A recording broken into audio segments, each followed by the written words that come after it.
Yeah, looks like we're rolling, guys. Hey, guys. We're trying to make a podcast in 2025. Everyone's gonna have a podcast by 2026. Trust me. We've been trying.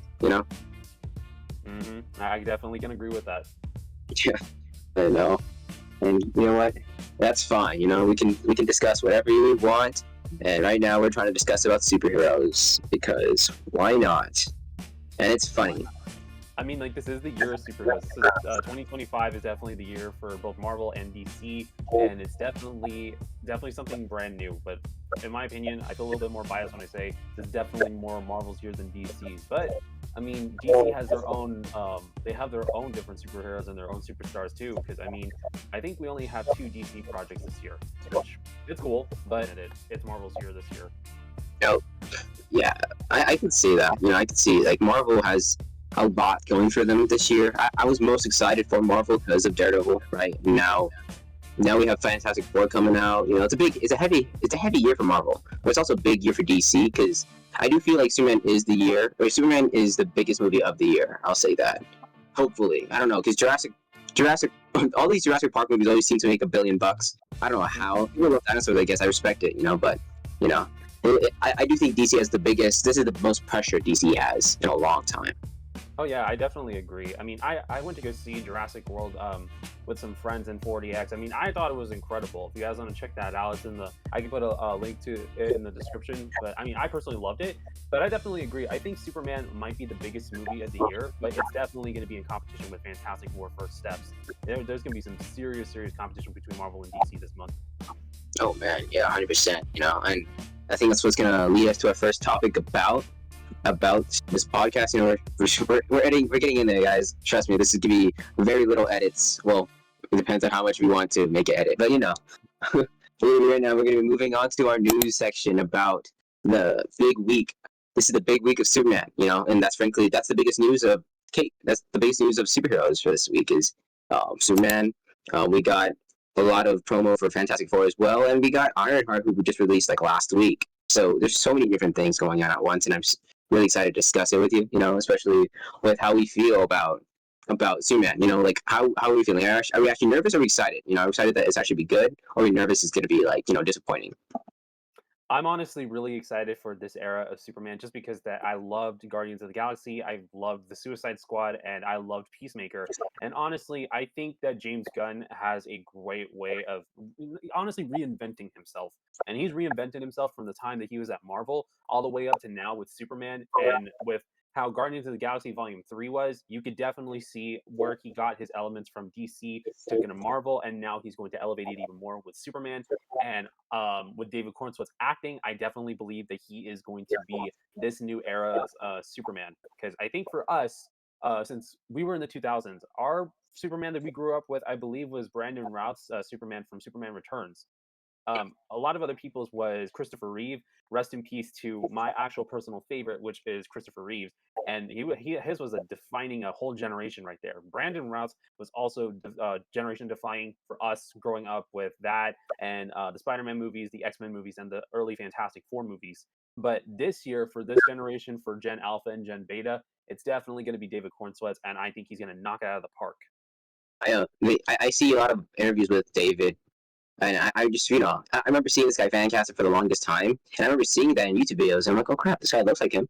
Right. And I see it now. I'm like, I love the vision. I mean, he is saying so many things right. And I'm just really excited for that, And it's a very interesting thing because I know that most people didn't watch the superhero stuff on TV, especially the CW, back in the day. And that's why when, like one of my favorite Superman, if not my favorite Superman, is Tyler Hoechlin because, well, he was on a smaller scale, he was just on TV the entire time, right? And that's why I'm like, I feel like the most pressure for me, at least, like I don't see Henry Cavill as the biggest competition for my heart in terms of Superman. It's mostly Tyler Hoechlin, because we got David Cornsweet, and then subtly was Tyler Hoechlin, who was a pretty great Superman to me. I feel like what made him so intriguing was because he balanced it all out. He was the best balance of every Superman I've seen, which frankly I'm a casual with Superman. I haven't watched.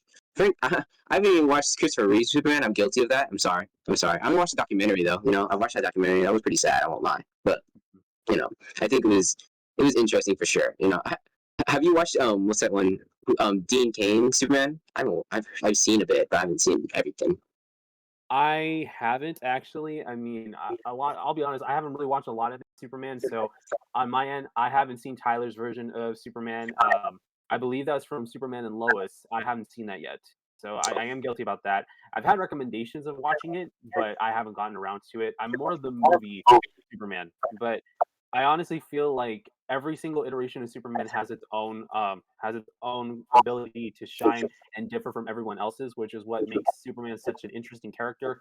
And with seeing how David's version of Superman is more of like, from what James Gunn said, that it's going to be more of like a less, not like ultimately powerful, not OP, but more like an OP to a point that he could still be beaten. It really makes me think back to Christopher Reeve's version of Superman because at some points he could be beaten, and I think that that's what makes a great Superman story. Because if you give him an overpowered amount of abilities and you give him a good amount of more than a max amount of strength, then I really don't see a point of a Superman movie because I think it's like why have a hero that no villain could beat, no civilian could beat. Superman, I mean, he's an alien, but I think that it's important to know when to at least humanize him.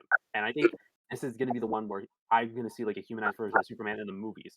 So, yeah, this is definitely going to be very, very interesting to get to see how fans are going to react to James Gunn's DC universe and entering into the movie side. Oh yeah, 100%. Especially with how, um, the interesting part about Superman is how with how Gunn has explained it, where he wants to see how the government and how the U.S. explore, the metahumans and how they have to tackle with it and ground it down. And I think that's why you have like different characters coming in, like characters from the Creature Commandos, right? Like Rick Flag. Or Rick Flag's no, is it Rick Flag? What's his name? Or is it Rick Flag's dad? It's Rick Flag. Anyways, who cares? It's one of those guys, right? And Yeah. it's like they're trying to ground the man who can fly, and I think that's intriguing because we're trying to it's like creating a guy who evokes hope in a very cynical world, and we've seen that a lot in different stories. Like one example, like I believe is a great example of what Superman can be in the modern world is Ted Lasso. If you watch Ted Lasso on Apple TV, I think it's a great example of what hope is in a cynical environment, and I think that's great. Or Paddington. If have you watched Paddington? Oh, absolutely. I Uh, absolutely love Paddington. There you go. There you go. I knew you had taste. I knew you had. Come on now. Everyone has to watch Paddington once in their lives, or else, Mhm. well, how are you living? They give me so much hope to get to 21. Right. Right. I No, know. I definitely feel like you're definitely on the right track with it. And then and also another thing that I would definitely see that because at the moment I'm editing my reactions to My Adventures of Superman season 2, and season 2 has a lot of commentary on whether Superman is a threat or if he's a problem, and it really showcases a lot of like what it means to ground him as a hero, and it really makes me think more along the lines of that. And I'm glad that James Gunn's wanting to explore about how government handling superheroes could be either a problem or a solution to specific people, which I can understand it from both sides. But in the end, I mean, if we're going to have all of these villain attacks and all these other different things, then what's the main point for superheroes if they're going to be restrained? And that's kind of like where Captain America: Civil War into Marvel a little bit, but that's kind of like where you get the debate from too. So it's interesting on seeing like James Gunn's version of what the Sokovia Accords would be like, but for DC and for I'm assuming is what's going to be holding Guy Gardner, Hawkgirl, and Mr. Terrific back. And who knows where Metamorpho is going to be falling into place. And especially because that this is going to be 3 years into when Clark Kent is officially Superman. Who knows on what direction this is going to go in, and which is going to make it very, very exciting. And I think that this is definitely going to be one of those interesting debates on where you could relate in Marvel and then take it into DC and see how it translates over. Oh yes, and speaking of Marvel, right? Marvel is coming up big this year. Well, they're coming up big this month with our Fantastic Four, and it's gonna be very interesting to see that as well. People always say that we don't have a good Fantastic Four movie. I like to disagree. We have The Incredibles, which is a great Fantastic Four movie that isn't a movie based on the Fantastic Four. It's a lot, but it's a great film. And I don't know, are you a big fan of Incredibles too? I've seen it once. I definitely will be doing a revisit, a reaction to both of them, just because I love The Incredibles. But I've seen most of The Incredibles too. Yeah, I think that's what's. I mean, even when I think Incredibles 2 is kind of It's not my favorite. I still think it's a great representation of a family team. I think that's what Fantastic Four should be, especially in the new movie where like the chemistry and the closeness and the bond we feel, has to be there, right? And especially when we have to feel the world-ending stakes of Galactus. This time he's not a cloud, thank God. He's not he's like a storm cloud. The things he looked crazy back in the day. You remember seeing that design? Oh yeah, I remember. I absolutely remember that. Oh yeah, it was madness, and I'm hoping that it's great. There's great. I've heard a lot of great things from. Well, not a lot of great things. It's just interviews and all that. That's really interesting as well. And I would say this that I remember arguing this earlier in the year with before seeing both. Before seeing more promo about Superman than Fantastic Four, I thought Fantastic Four was going to be a better film than Superman. And we're up to that week, right? We're in that week where who knows what happens right now, right? But I don't know. I feel like the quality between both of these films would be really close. What do you think? I think so. I mean, I feel like we need a new Superman, we need a new Fantastic Four, and I think that this is going to be the moment where we're going to actually get to see whose quality was better. And honestly, in the end, I'm going to love them both because as much as I grew up with Marvel and I grew up with the Cloud version of Galactus, which was actually my first Marvel movie in the theaters. Um, I definitely am super excited on getting to see a new version of Superman, a new version of the Fantastic Four, and especially because I know that people are like Pedro Pascal's in everything. Well, I say give it a shot. Give him a shot because I think that he's going to surprise us as Reed Richards. I think that he's going to be great. I think the casting for the rest of the Fantastic Four, besides him, they were all spot on, all spot on. I mean, like Joseph Quinn, Vanessa Kirby, Eben Moss Backrack, which I just finished up season 4 of The Bear. Can't wait for season What? 5. And Finished it?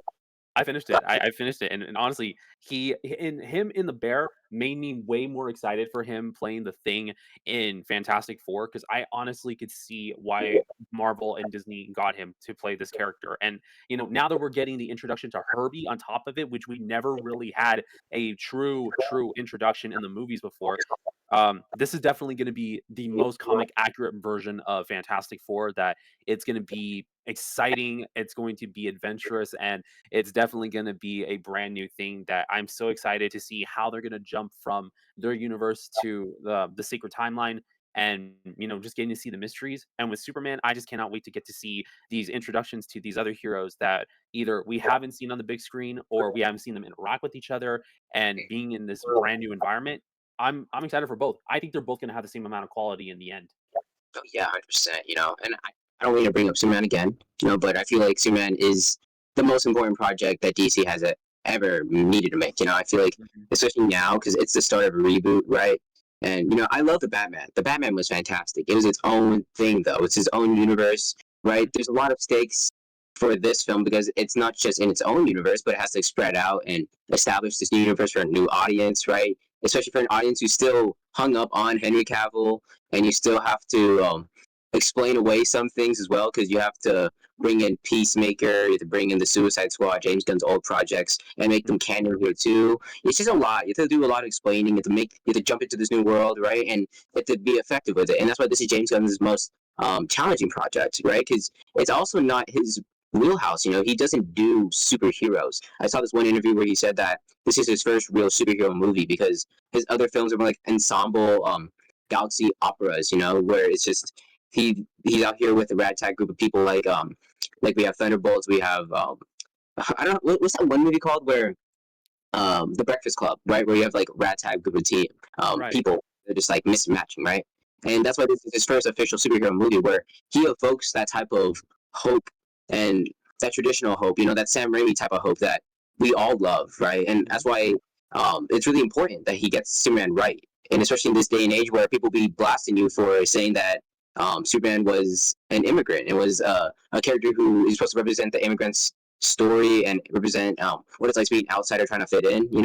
I feel like that's still weird that there's controversy behind that. Have you heard that story yet about the about James Gunn's recent comments?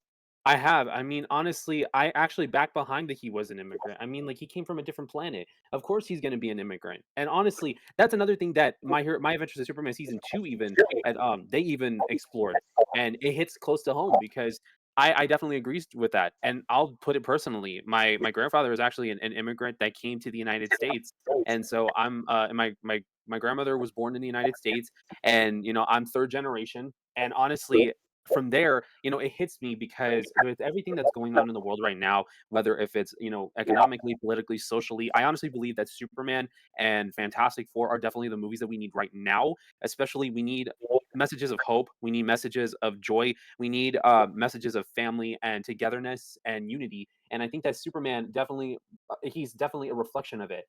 And I honestly believe that Superman is not. He originally was made as a superhero for like the American superhero, like he was America's superhero. But then later on down the road, they reinvented him to be a superhero for the people.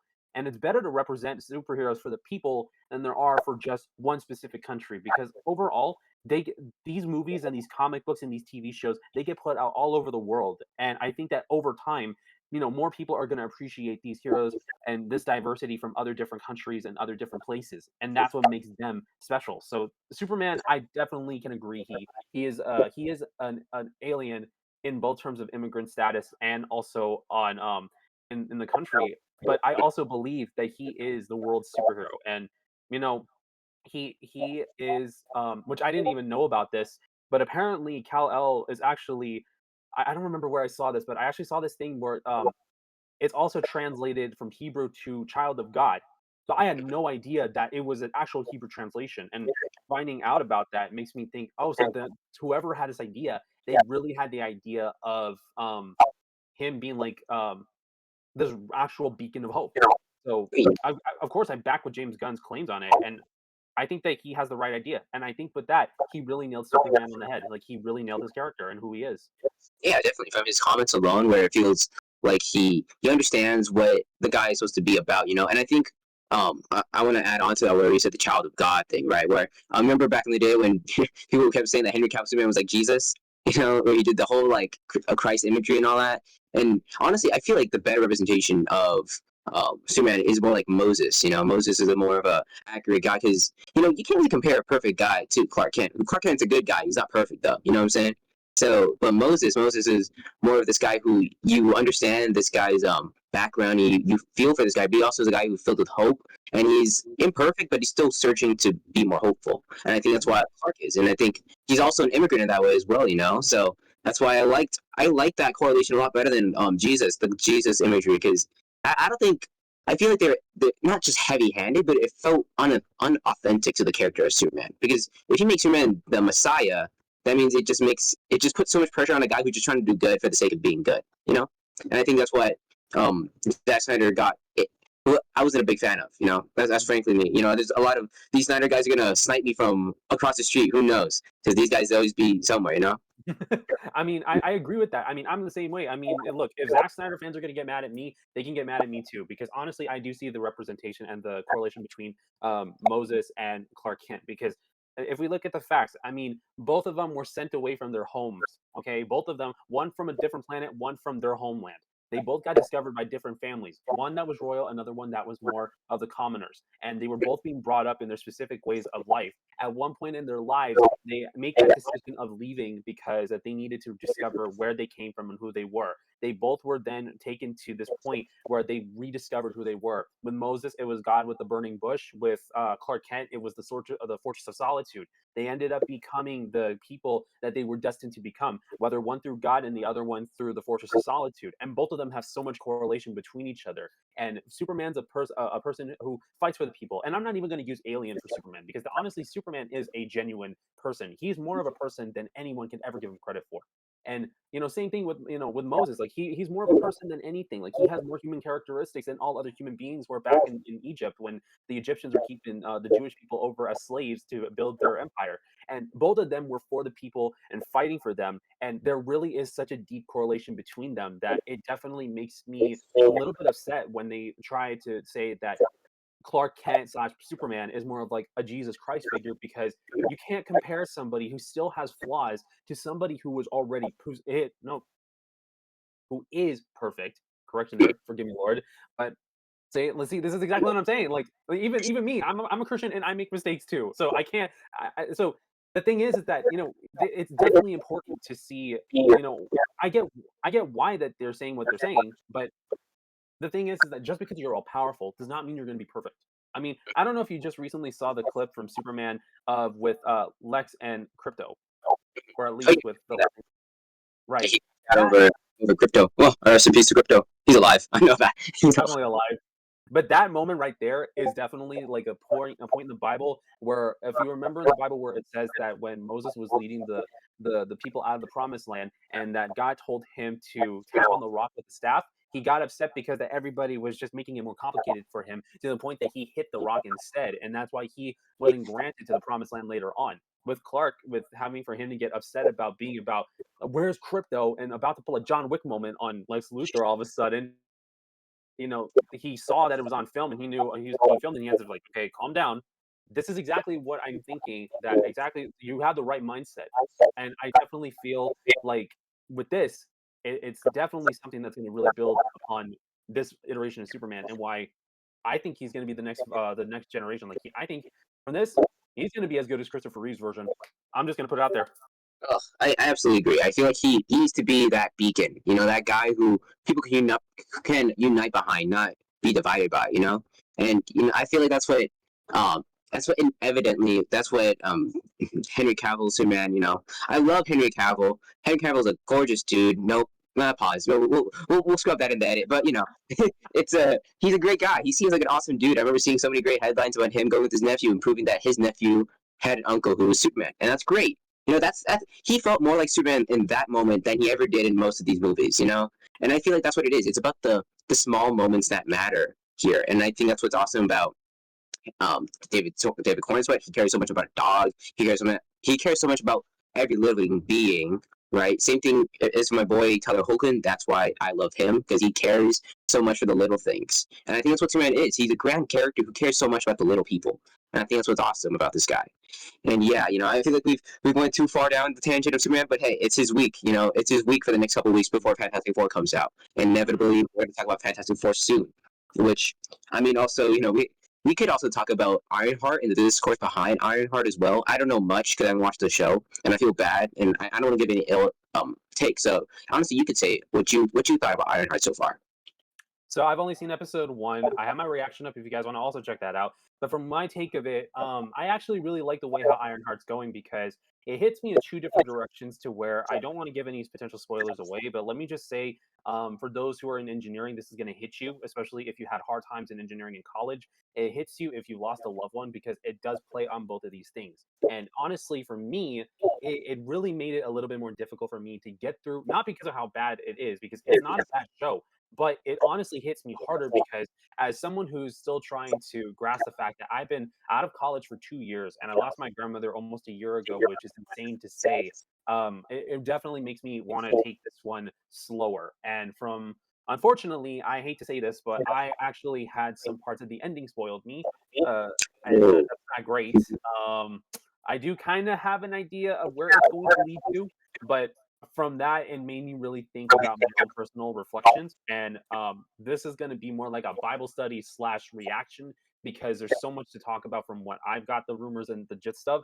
But I honestly feel like they do such a good job at reintroducing Riri to the MCU in her own thing, and it does give the Chicago feel and what they wanted to go for. And I think Marvel's going to do well. They already did an excellent job. Well, but for me, I'm saying that they're doing an incredibly good job, especially to close off Phase 5 with this series, and then now we're entering Phase 6 with Fantastic Four. But yeah, I mean, Ironheart, I really like it, but I am gonna be taking my time with that just because of those issues. But it doesn't change my opinion on the show, though.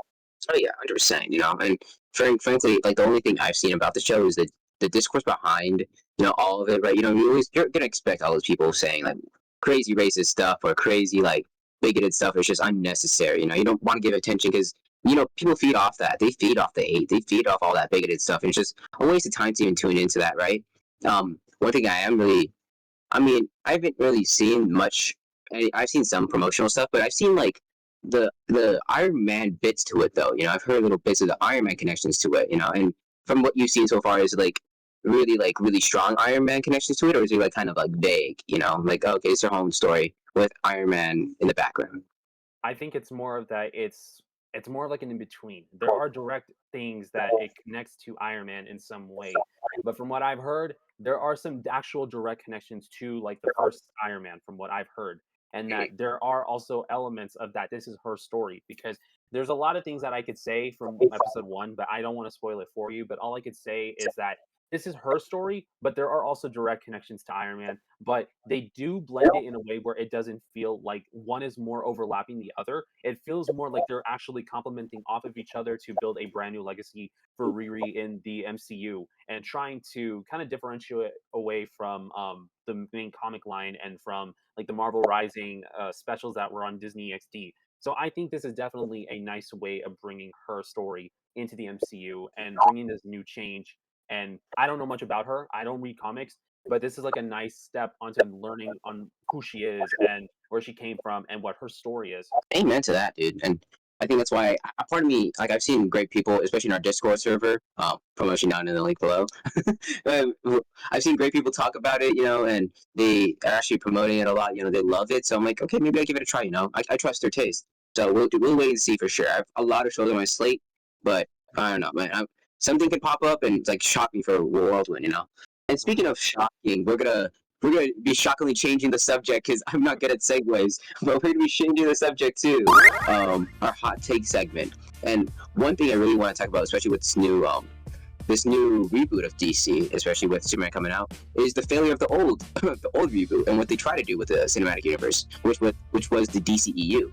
And one thing I really wanted to say about that is I feel like I'm looking at reflecting on it now about the DCEU, and it came out during a time when we had a mix of the MCU coming up, especially with the Avengers going up and they're actually being really popular, and then we have the end of the old guard, especially with Nolan's trilogy in 2012 or 2011. I forget when Dark Knight Rises came out, but that's when it came out as well. So it came in a really in between moment, and that's when they wanted to get Snyder. They wanted to get Nolan for that first Man of Steel movie, and they created a whole universe from that. And that whole universe kind of flopped in the process and didn't meet potential. It didn't meet its potential whatsoever.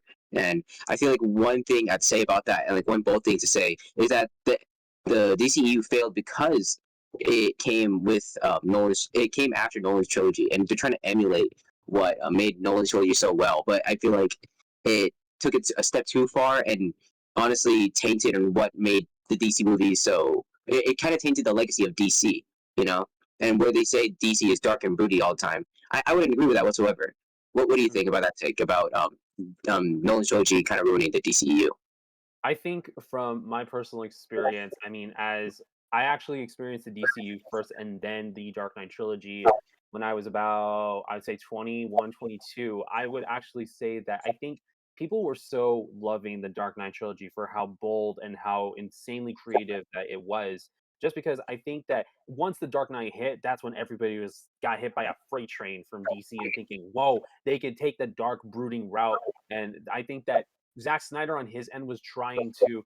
I think even though that Christopher Nolan was an executive producer on Man of Steel, I just felt like he was trying to one up it. He was trying to one up it to the point where I understand where he was coming from the whole aspect of how he was trying to make Superman look, but I just felt like it was taken too far to the point where people were starting to be like, I don't know if this is like something that I would get into. I don't know if this is my type of Superman. And I would say it got tainted. Like DC got its legacy tainted to a point. Not with every superhero. I think for Batman and Superman, they definitely did because we've had so many iterations of them. But I think for like movie wise, like for Aquaman, we never had an Aquaman movie until now. We never really had a Wonder Woman movie until now. We never had a Flash movie until now. So I don't think it's tainted. I just think that the bar is now set lower for them. I think Wonder Woman got tainted later. I think her legacy got tainted a lot later when 1984 came out because Oh I yeah, remember I remember watching it and I was like, "What happened to the quality?" Like, I loved Pedro Pascal as Maxwell Lord. I thought he was great. I thought Kristen Wiig was great as Cheetah, but it's just I don't know what happened. Same thing with Aquaman. I don't know what happened. I thought the movie was great. The Flash, I mean, we kind of that know was what more happened. I was more tainted. It was more tainted by the actors' repercussions and everything. But we did get good things out of it though. We got James Gunn's version of the Suicide Squad. We got Peacemaker. We got great characters that we started to love. We and you know what? This might be one of the most controversial things to say, but we got Birds of Prey, and I absolutely loved Birds of Prey. My mom loved Birds of Prey, Oh, and that's good to hear. And you know what? I loved Margot Robbie as Harley Quinn. I think that she was an incredible Harley Quinn. I think Jared Leto as the Joker in the first Suicide Squad, it was weird, but I'm not a person who likes dark and brooding, but his take on the Joker in the Zack Snyder cut of Justice League, I was like, "Okay, why couldn't we have had this version instead of what we got?"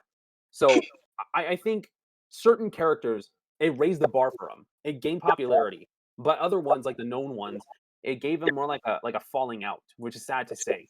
But it did give us new hope for new characters that we either never heard of or we never really had to care about until James Gunn stepped in. So I don't think it really entirely tainted DC. It lifted them up in some places, but it lowered them in some places.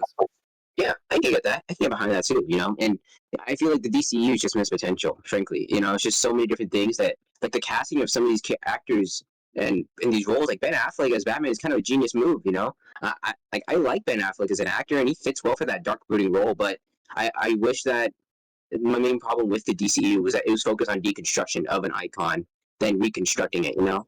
And I feel like the problem with that entire universe is just filled with rushed studio stuff, poor director, poor director awareness at least, you know, because like there's so many different things going on at once, and then you got the studio breathing down your neck, and then you have a whole story about deconstructing the superheroes that we know and love, right? Like like for Batman and Superman, you know, we get like Elseworld stories, but they take place in the main story, and I think that's a problem to have, especially when you're trying to build up a classic hero, right? And I think that's why the MCU works so well. It's not because they took the time with each individual story, but they took the time to build up these characters, not to deconstruct them, but to construct them in a way where we connect with them. So when they do get deconstructed, then we can feel that impact, you know? Because like I don't know, frankly speaking, there's so many different things going on with that. With the WB drama and DCEU, it was just so much. It was frankly destined to fail, you know. And yeah, and I've heard takes where people said that the DCU is actually worse than the Sony Spider-Man universe. What do you think? I think that one's an interesting one because I see more worse things that came out of the Sony one than DC. And in terms of the fact that I think Venom was a great DC, not DC, but a Spider-Man Sony movie. Now I'm getting my universes mixed up, but Venom was a great example on how you could do a Spider-Man movie or a Spider-Man villain movie without Spider-Man. It was a great way of doing so. But I think the only thing is that they could have kept that same environment, but they didn't do so. They didn't do so with, from what I heard about Morbius, they didn't do so with Craven the Hunter, which I thought that was an interesting choice on what they did. And now that Sony might be potentially canceling all these future Spider-Man movies and shows and spinoffs, it really makes me a little bit hopeful that hopefully Sony actually sells the rights to Spider-Man back to Disney and Marvel, and I don't think that the DCEU, on their hand, in comparison, I don't think that it was. I think that they had the really great moments. I mean, we had great movies like Wonder Woman. I thought the first Aquaman was great. I loved the Suicide Squad. I loved Birds of Prey. I loved Peacemaker season one. I would even go as far as that. I even loved Blue Beetle just because I think that we were getting these brand new characters and brand new heroes, and a lot of them we didn't even get an actual proper introduction to. So I think that they had more. I think that the DCU was balancing good and bad, but the Sony universe had more of its terrible moments than it had its good moments, and which, like you said, it was more based off of like poor directing and more based off of like the poor direction that they were going in. They didn't have a concrete plan, and with the Sony universe, and just to briefly go on it, they had no plan at all. It was all over the place. They were in different eras. They were in different universes, which is what makes weird. With the DCEU, they had some form of a plan, but it wasn't concrete enough. And they took a little too long. Once that they started realizing that Marvel was gaining more of a popularity, they were trying to, in my opinion, trying to have a big competition between their universe and Marvel's universe because of how grounded that Marvel had become, and it still is. But like in the end, I honestly feel like Sony had the worst end than DC did. I can feel that, yeah. And I think about it now, I'm like, wow, you know, they had a Spider-Man universe they didn't have Spider-Man, you know. And I'm like, okay, you can't get worse than that, right? Mhm. And I'm like, yeah, we kind of hate. I know, like some people they hate the DCU, but they can't admit and say, well, I mean, you have a universe without their main character. Well, okay, we have a problem there, you know. And I think that's Mhm. why I think it's just mismanagement of these studios and all of these directors and creatives. That's essentially what the main problem is for most of these, right? And even with the MCU, you know, the MCU gets a lot of crap. They say, oh no, MCU's gone woke. The MCU is just worse post Endgame, right? But frankly speaking, there's still a machine that's working. People still tune in. People still watch this stuff.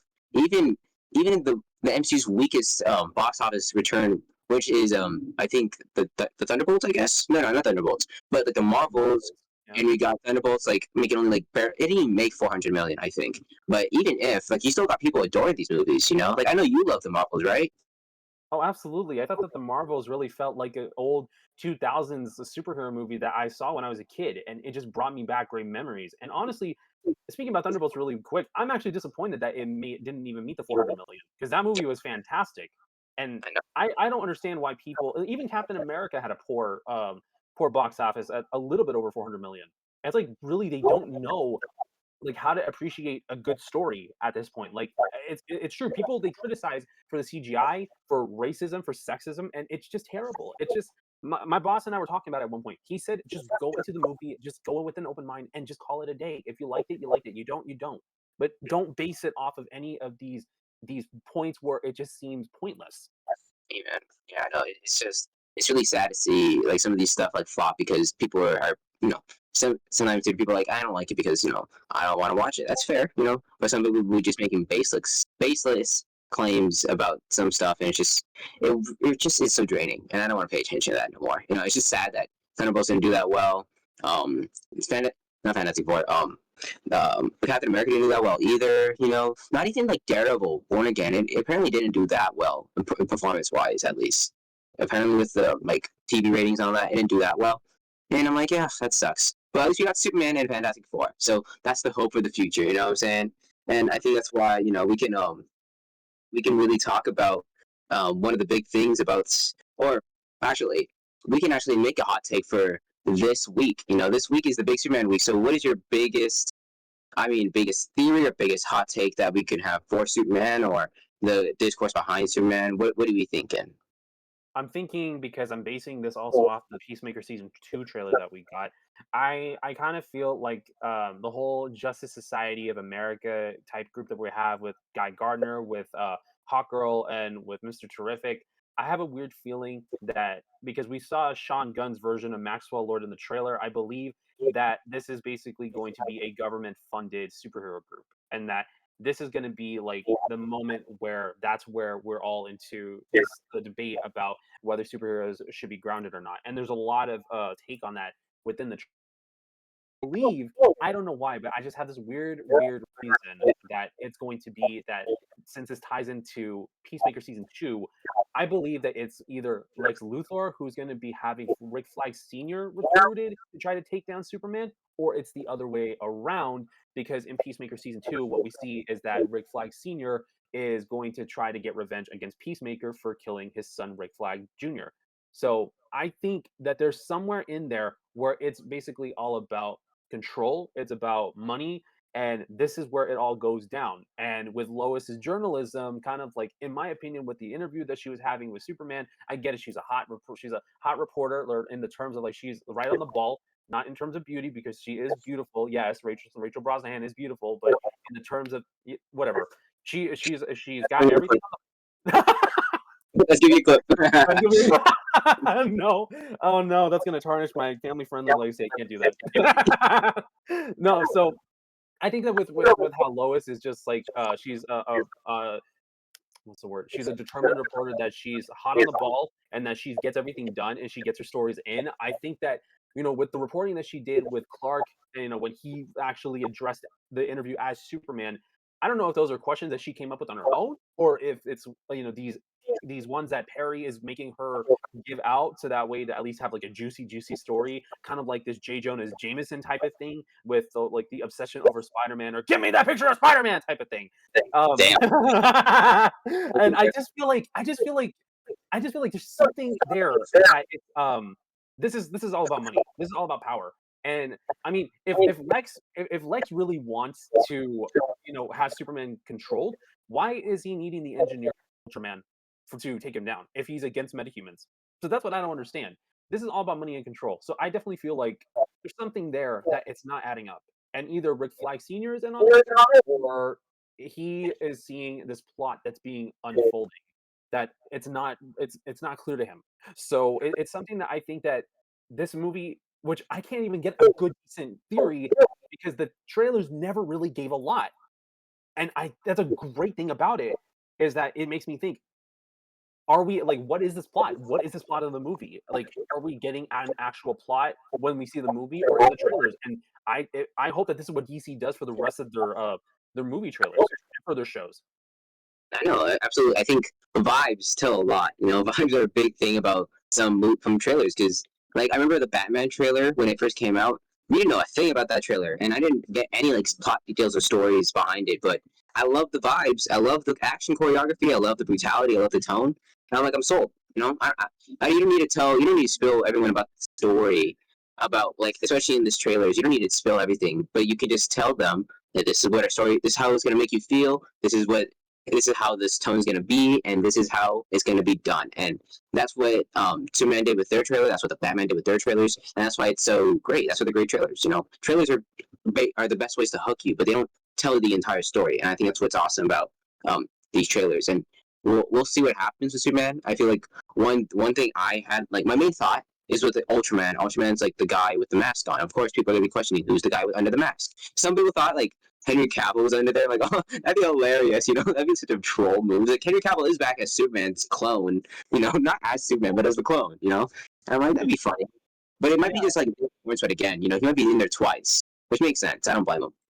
Yeah, I mean, it's definitely a movie that has a lot of mysteries that I cannot wait for we can wait for getting to talk about once the movie's release comes out. And then I know that this is going back to Marvel, but like even discussing about how a lot of these superhero trailers are not giving the plot away. Even Fantastic Four is not giving any plot away. Like you think you know what the plot is, but you don't have a real plot. And I think if a lot of these trailers start doing this from here on out, I think that maybe people want to go back to the movies to see superhero movies and superhero shows on streaming. But back to Superman, yeah, I mean, like it's definitely going to be interesting because we don't know where the kaiju's came from. We don't know how the engineer is involved. We don't know how Ultraman's involved. We don't know how anybody's involved. And I really want to see if James Gunn's claim on how there were more characters in Oppenheimer and like 3 times more of the lines than in here, or maybe that was a claim that he made. But like, I want to see where he goes with this because he addressed an issue to where people were thinking they were going to get really confused. So I hope that this is the moment where we're going to see if he succeeds in doing so, which I have 100% faith in him. I think if he did really great with the ragtag team, I think he's going to do great here because if you kind of think about it, it's kind of a ragtag team as well with Guy Gardner, Hawkeye, like Hawkgirl, and Mr. Terrific. It's already a ragtag team as it is. Yeah, definitely. You know, I feel like Gunn works well being the underdog. You know, I'll say that he works well. He works the best as being the underdog, where he works with underdog characters, working with like unknown characters. But this time, he's working with the biggest character. He's working with the superhero, and I think this is. I've said it again. I said it once. I said it again. This is his biggest task that he ever has in his entire career. I don't care if the DCU has a crisis of infinite Earths or something like that. It matters that your launch starts off strong, you know, especially to prove all the doubters wrong, to have the funding to fund Supergirl, and you have to fund also the new Batman movie. It's so many different things to think about while also making a good film, and I think that's why Superman needs to be good. And you know, and I don't even care. Like I remember saying, like Fantastic Four might be better than Superman. We'll see, but I don't know if I could say Fantastic Four makes more money than Superman. I don't know. If you were to think about it's the first family in comics versus the superhero. That's a really conflicting thing where you don't know, you can't really predict because now it's just based on the quality of the film, and both films look pretty good. So I mean, I hope they're both great because for us, the people who watch this stuff, you know, that's we pay to watch good movies, you know, and I think that's why we pray and hope to God that these movies aren't trash. That's all I hope. Exactly. I mean, I think if I was to choose between either of the two, it like you said, it's very conflicting because both groups are incredible. I think that it's something else because I mean, the first family versus like one of the first superheroes ever created. I mean, everybody loves Superman. Everybody knows Superman more, and I feel like people are betting more for Superman to be more successful because of how Superman helped start like the era of like known superheroes around the world before we had these different universes and different cinematic and comic book and TV universes. I mean, before any of this was a big thing, I mean, the only known superheroes that everybody knew about was Batman, Superman, Spider-Man, the Hulk. Like realistically, those are the only ones that we knew. Now that we have the cinematic universes that are out there, we know a whole bunch of them right off the top of our heads because that people made them to the point where they know them and they love them. But it's to the point where it's like if anybody needs a superhero off the top of their head, it was those four. Now we can name anything at this point. We have more knowledge about it, and I think with all these iterations of them and this love for these characters, it really makes it a more tough decision. So I can't really give an answer on which one's going to beat who. I just want to. I'm just saying, may the best one have the best success. I hope both of them have equal success, and I hope that this doesn't turn into a competition. But I hope that this just helps to build more of a better and more hopeful future for superhero shows and for movies alike, so people don't feel like there's a superhero fatigue. Oh yeah, 100%. And I think what works with both these projects is because they're both about different things, right? And that's why that fits the superhero fatigue and all that, where people don't want to watch mediocre stuff anymore. People don't want to watch they don't want to watch like bland movies. They want to watch something that gives them hope, that gives them a sense of a sense that they can do more, right, in their situations. I think that's what most of these superheroes. That's the appeal of feeling better about yourself after watching the movie. And that's what both these movies can do. And I'm praying that they both are great. And honestly, both can coexist. And when competition's healthy, it helps both companies to be better too. So I feel like it's a really wait and see game. This week we get to watch Superman. The next couple of weeks we watch Fantastic Four, and then we can give our thoughts on both, and we can probably yell about each other both. We'll see. I was gonna say it's funny because that Marvel and DC are literally gonna be competing again next month, if you think about it. But on the small screen because of Eyes of Wakanda and Peacemaker season 2. It Oh might not yeah, be as big as competition, but it's gonna be of some competition to see animation versus the return of one of DC's biggest shows on HBO Max. So we'll definitely see where that goes along the road as well. yeah, definitely. I feel like it's gonna be an ever constant DC versus Marvel thing, and I like that. It has to be balanced, of course, because you can't just be like rage baiting at that point. You just become Zack Snyder fans where they're just miserable. We're not Zack Snyder Mhm. fans. There's actually some nice Zack Snyder fans, but the cultists. There's some cultists out there. It's just like they're so sad. I'm like, I don't want to talk to you, dude. You're so tired to talk to, man. So I'm like, it's just one of those things. You're just like, yeah, there's a balance to be a fan of these things. You can love both. You can love superheroes for God's sakes, right? But just don't drag other people for having a different opinion than yours. That's all I ask. Especially this month where everyone's gonna have different opinions of the movies this year. Like you loved Jurassic World Dominion, not Dominion. What's the new one called again? Rebirth. Rebirth. Yeah, yeah, I know. You love Rebirth. Well, I knew a guy. He works in the movie theater industry as well, and he said he hated it. So I'm like, there's always gonna be different points of view here. Everyone has different points of view in terms of these movies, Yeah. and I think that's what it is. You know what? I understand why that he didn't like it either. I mean, that there's some points even I could say like I'm like, yeah, I can see how this doesn't work or why that doesn't work. But I feel a little bit more biased because I went in 40x 3D and they did give us a free poncho for it. But I honestly really liked the movie as it was. I mean, I felt like I was back in the same era as Jurassic Park. I felt like it was a brand new experience. I felt like it was well balanced out. I know this is more about superheroes, but I mean, I could see where he's coming from. And see, this is where I think that we need to be able to be more respectful to passion on each other for not liking something. I mean, we live in a world where there's already a lot of toxicity and chaos as it is. Why do we need to add more for the nonsensical things that are out today? That it's like, I get it, you have a passion for it, but come on. I mean, we're supposed to be children of God, even though some people don't believe in God, and we're supposed to have mutual respect for each other. I mean, even if you're not a Christian, and if you have a different religious belief, if you're an atheist, or if you don't believe in anything, I mean, we should all have respect for each other for what we like and for our beliefs. I mean, I think that there's a way of coexisting. I mean, if Marvel and DC can coexist and people love them both equally, but for some fans, and if there's some that love one more than the other, then I don't see how people can't do the same thing with each other. Amen to that, dude. I think that's what all it is. Just being respectful and just acknowledging the fact that we are different. We're all different. We're all gonna like different things. We're all gonna, we're gonna be having different perspectives as well, and we all gonna see something differently. Like Like for you see something differently that I don't, especially with I remember that Moses example you brought up. I'm like, hi, I didn't see that before, You brought up a better, more specific example than I could have, and I think that's what I have a lot of respect for that, And like for different people who have different perspectives, and that's okay, As long as it doesn't come out of hate and just out of sheer ignorance, that type of stuff is just whack, and we don't mess with that, right? It's that type of stuff where that's the type of things we're trying to evoke out of this podcast. So you explore different perspectives, explore different views and thoughts and all that. That's why we love our hot takes. We love our discussions about superheroes because superheroes are a reflection of our own lives, right? And the fact that we start to argue over whether or not a character should have trunks or not, it's just unnecessary. It just feels like we're fighting over the littlest things in the world, even though there's bigger things going on, bigger than ourselves. So of course, that's why we should just take it one step at a time, enjoy this stuff while we got it. We take it for granted. Next, who knows if our kids grow up with this type of stuff anymore? I can't predict the future. I don't know. I hope that our kids grow up with more superhero stuff because I don't want them growing up with different stuff because this is my stuff, But it is what it is. What happens, It happens. Exactly. And yeah, how do you want to close? How do you want to close this off? Our first episode.